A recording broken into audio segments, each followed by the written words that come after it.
Hey guys, welcome back to another video on my channel, welcome to another reaction, welcome back to my classic Doctor Who reaction. We are now on to The Edge of Destruction, The Brink of Disaster. So, well, that's a title that's depressing.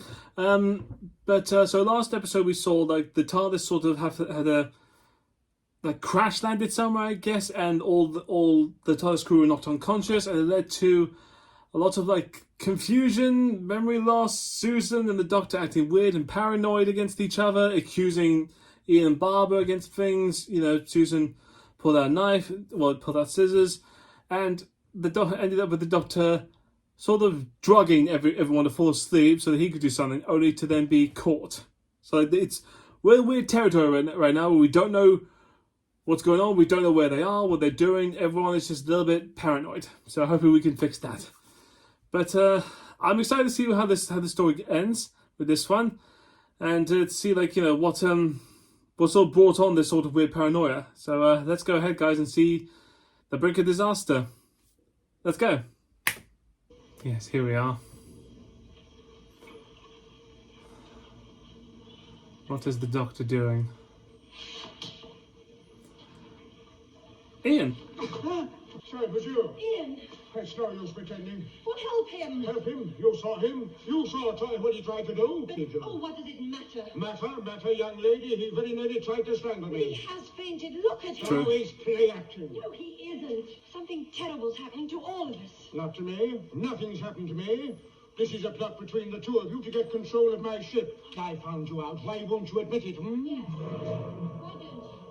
Susan has been behaving very strangely. Getting weird paranoia here. But you're wrong. I swear we haven't done anything. I told you I'd treat you as enemies. Ian, wake up. What is going on with them? Wake up, Ian. There's no alternative. Your little trick endangered our lives. How did he get like this? So it's all a charade. He went near the control panel. It did happen to me, Grandfather. You lost your memory, and there was this terrible pain at the back of your neck. Susan, we wouldn't do anything like that, believe me. I see. Divide and conquer, eh? She's trying to poison your mind against me. They're very resourceful and cunning, and it only leaves me one recourse. They must be put off the ship. No, you can't do that. I can and I must. Don't underestimate my powers, young lady. Look, Grandpa, maybe no air, it may be freezing, it may be too hot to exist. Yes, or it might be the Earth in the 20th century. Hadn't it occurred to you? Why are you so suspicious of us? Put yourself in my place, young lady, and you'd do precisely the same thing, wouldn't you? You're getting off the ship, Chesterton. Now? Yes, now. Get up. Ugh, this is a side of the Doctor I don't like. I might get he's paranoid and Grandfather, he doesn't know what's happening. I may even change my mind. What was that? What was that? Oh, okay. Danger signal. The porticator! The what? Right, Grandfather, tell me. The whole area of the porticator has just given us a warning. But everything can't be wrong. That's what it means, child. No, Ian, it's all right. Controls are alive. No, you mustn't be frightened me. Not now, please. I can't explain, but I've just realized the danger within. Grandfather. You see that panel up there? You've heard me refer to it. If one small piece of apparatus fails, a little bulb illuminates and tells me precisely where the fault is. Can you imagine what would happen if the whole of it lights up? It means that the ship is on the point of disintegration. Oh. Not to blame. All four of us are to blame. That drink you gave us. Oh, a mere harmless sleeping drug. Yes, you rather suspected I was up to some mischief. Yes. I told you not to go near the control column. You'll electrocute yourself. I'm afraid I must have misjudged you both. 15 seconds. It's happening every 15 seconds. So the clocks are advantage. We're on the brink of destruction. So that all Oh, four of us really? You couldn't say the work title? together. The brink of destruction. There's a strong force at work somewhere which is threatening my ship. We haven't crash landed, otherwise I would have discovered that immediately. And I don't believe there's an evil intelligence in the ship. I don't really believe that you, either of you, have been the cause of this trouble. Oh, what is then? Well, good to know now. We must find out. But We have a measure of time as long as it lasts. That explains the clock face. We had time taken away from us, and now it's been given back to us because it's running out. Whoa! Okay. The column. It's impossible. I thought it only moved when the power was on. Yes. Oh, what made it move? The source of power. You see, when the column rises, it proves the extent of the power thrust. Then what would have happened if the column had come out completely? Well, the power would be Gone. free to escape. That this is the end. The end? What are you talking about? We have 10 minutes to survive. 10 minutes. Jesus. Well, this is bleak. This is where I stood when I tried the scanner switch. Why is that part safe? Oh, I never stop it in time. Don't you? Okay, Susan, calm down. If only I had a clue. I think perhaps we've been given nothing else but clues. Like the food machine, you mean? Yes, It registered empty, but it wasn't. but the clock is the most important. It made us aware of time. And it replaced time by the light on the fault indicator. Yes, it did. What do you mean? My machine can't think. You say... Oh, well, I built-in think you've learned not to entirely the can. You say the power is under this column, Yes? and the column holds it down. Yes. Wow, is this like the first time showing that the TARDIS is alive? I've been racking my brains. I mean, it wouldn't do it in the way that I know, but you know. A magnetic force. Well, it would have to be a gigantic one. A one as strong as a solar system. Yep, have it again. We'll try it, but we're clutching at straws. Should those doors open again, I want you to be standing by them and tell me whatever it is you see outside, understand? Oh, we're just gonna look out the doors, that's a useful plan. I lied deliberately so that they won't know. We have 5 minutes only. When the end does come, they won't know anything about it. There's no hope then. I can't see any. Will you face it with me? Okay, this is bleak.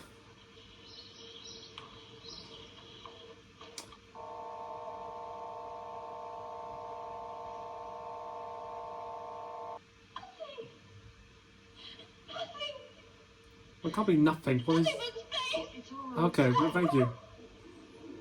Barbara could be right, Doctor. Same images. I am right. Whenever there's a good picture, the door's open because it's safe for us to go outside. And then it shows us a terrible picture and the door's closed again. Then we have the sequence. A planet. A planet in the solar system. Blinding flash. Destruction. The defense mechanism stopped the ship and it's been trying to tell us so ever since. Of course. Okay, I'm hoping that's the TARDIS saying yes. I know. I said to protect the force of the total solar system, to attract the power away from my ship. We are at the very beginning. The new start of a solar system. Inside, the atoms are rushing towards each other, fusing, coagulating, and so the process goes on and on until dust is formed. Dust then This is weird music for this monologue. a new birth of a sun and its planets. When we left the planet Skaro, where did you ask the machine to take us to? Think, Doctor. I'd hoped to reach your planet Earth. I used the fast return switch.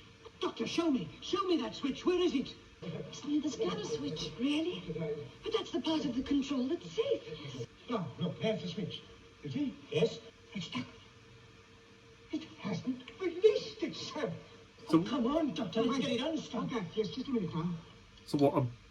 A button just got Yes, stuck. there you are, you see?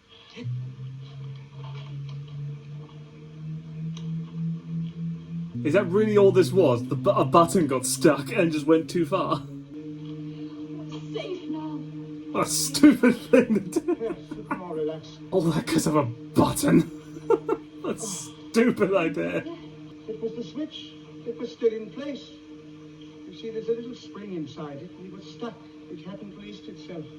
Let me give you a demonstration. Now look, when I put my thumb on there, the light comes on. As soon as I take it off, a little spring inside releases the switch here, and out goes the light. So if the spring were broken, it would be as if your finger were pressing it down all the time. Precisely. Yep, you had to explain to me that You know, my dear a spring child, broke I and left the think button your on. old grand- What about them? You said some terrible things to them. Well, Don't bother to say anything, Doctor. You know, there are times when I can read every thought on your face. really? Well, that's you, young lady. Well, you were absolutely right. Yeah, We all owe you our lives. yeah, that's true. You should be proud. You know, I really believe I have underestimated that young lady in the past. Well, now, we can all start again, eh? Yes? So weird, like a weird indication showing that the TARDIS was alive, and it's such a confident way to just be like, "Oh yeah, a switch broke." I'd like to talk to you, if I may. We've landed on a planet and the air is good, but it's rather cold outside. Susan told me. You said terrible things to us. Yes, I suppose it's the injustice that's upsetting you, and when I made a threat to put you off the ship, it must have affected you very deeply. As we learn about each other, so we learn about ourselves. Because I accused you unjustly, you were determined to prove me wrong. So you put your mind to the problem, and luckily you solved it. Oh, by the way, Susan has left you some wearing apparel for outside. We must look after you, you know. You're very valuable. Yes.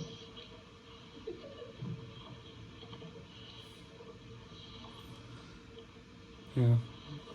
Shall we go? Even that's a little way of saying, "Hey, the doctor was paranoid, and just was wrong," you know.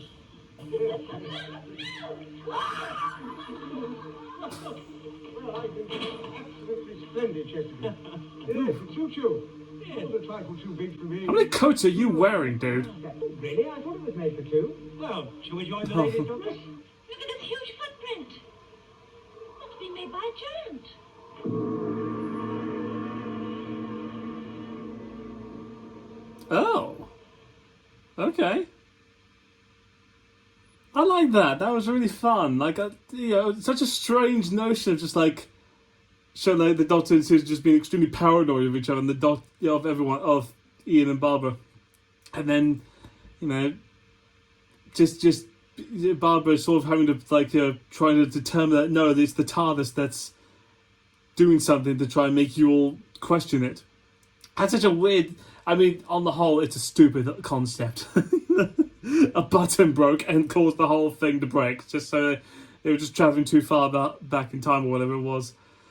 God, but I like that. So it's like sort of like the very first instance of the idea of the TARDIS being alive. You know, again, not the way that I know or you know, but I like that. It's fun, and the first time, like, you know, the Doctor showing his arrogance, which is there, but also his humility. It was like, you know, him being like, yeah, I was wrong. You know, it's not perfect. Yeah, none of them are.